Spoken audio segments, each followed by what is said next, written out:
ایسی صورتحال میں ہم نے اس ملک کو سنبھالنا ہے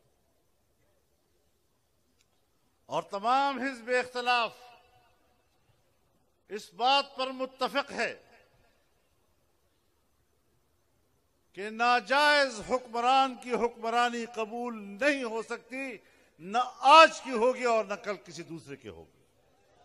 نعرہ تکبیر! نہ اہل حکمران نہ منظور، نہ اہل حکمران، چور حکمران، جیلی حکمران۔ اور میں یہ بات واضح کر دینا چاہتا ہوں کہ ہمیں فوری الیکشن چاہیے، اور عدالت کی طرف سے یہ کہنا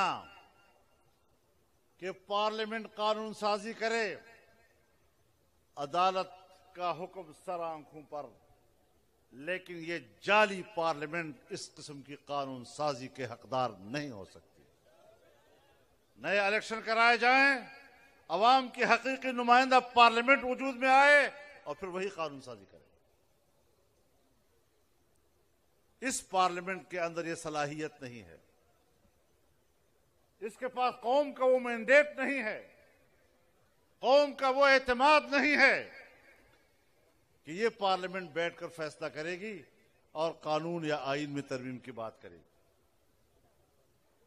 تو میرے محترم دوستو، یہ ہیں وہ ساری صورتحال کہ جس کے بارے میں ہم پوری طرح یکسو ہیں۔